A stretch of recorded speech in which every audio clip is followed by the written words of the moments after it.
Well, good morning and welcome to Pyjama preaching for Good Friday, the 2nd of April.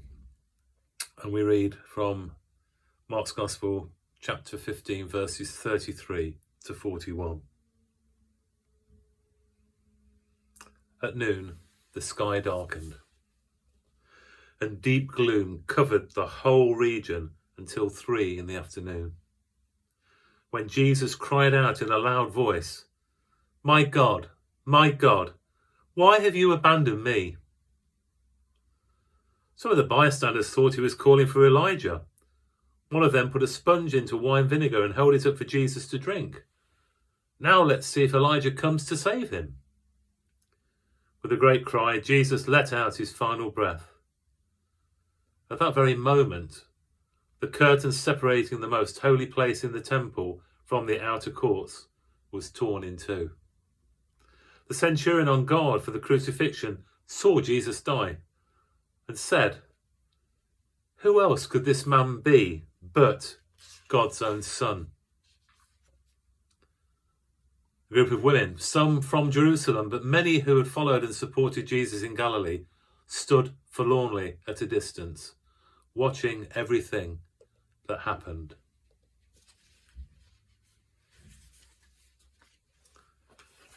And Barclay speaks of this as heading tragedy in triumph.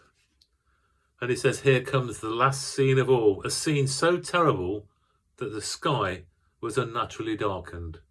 And it seemed that even nature could not bear to look upon what was happening. And so let's look at the various people in the scene. Firstly, there was Jesus, and Jesus said two things. Firstly, to the terrible cry, my God, why have you abandoned me?" There was a mystery behind that cry which we cannot penetrate. Maybe it was like this. Jesus had taken this life of ours upon him. He'd done our work and faced our temptations and borne our trials. He had suffered all that life could bring. He had known the failure of friends, the hatred of foes, the malice of enemies. He'd known the most searing pain that life could offer. Up to this moment, Jesus had gone through every experience of life except one. He had never known the consequences of sin. Now, if there's one thing that sin does, it separates us from God. It puts between us and God a barrier, like an unscalable wall. That was the one human experience through which Jesus had never passed, because he was without sin. It may be at this moment that experience came upon him, not because he had sinned, but because in order to be identified completely with our humanity, he had to go through it. In this terrible, grim, bleak moment, Jesus really and truly identified himself with human sin. Here we have the divine paradox. Jesus knew what it was to be a sinner. And this experience must have been doubly agonizing for Jesus because he'd never known what it was to be separated from God by this barrier. That is why he can understand our situation so well. That is why we need never fear to go to him when sin cuts us off from God. Because he has gone through it. He can help others who are going through it. There is no depth of human experience which Christ hasn't plummeted and plumbed. Secondly, there was such a great shout. Both Matthew and Luke tell of it. John does not mention the shout, but he tells us that Jesus died having said, "It is finished." John 19:30. In the original, that would have been just one word, and that one word was the great shout, "Finished." Jesus died with the cry of triumph on his lips. His task was accomplished. His work completed. His victory won. After the terrible dark, there came the light again, and he went home to God, a victor, triumphant. And then there was the bystander, who wished to see if Elijah would come. He had a kind of morbid curiosity in the face of the cross. The whole terrible scene did not move him to awe or reverence or even pity. He wanted to experiment whilst Jesus died. And then there was the centurion, a hard-bitten Roman soldier. He was the equivalent of what would now be a regimental sergeant major. He had fought in many a campaign and he'd seen many men die.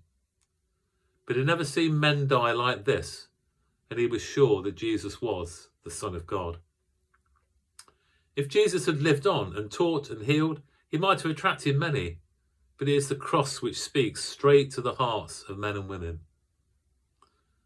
And there were the women in the distance. They were bewildered, heartbroken, drenched in sorrow. But they were there.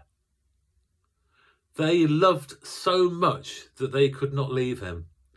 Love clings to Christ even when the intellect cannot understand.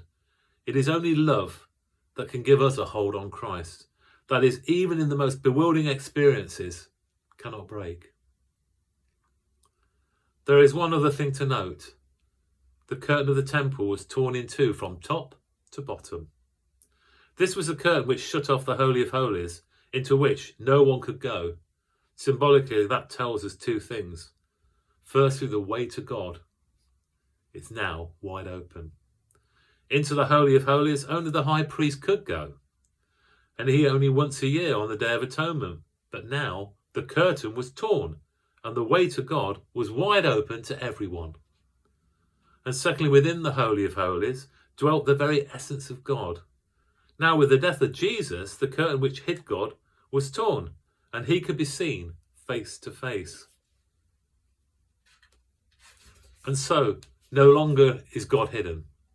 There was no longer any need to guess and grope. Anyone who looked at Jesus could say, that is what God is like. God loves me like that. And as we go through Good Friday, remember that God loves each one of us, precious in his sight. Amen.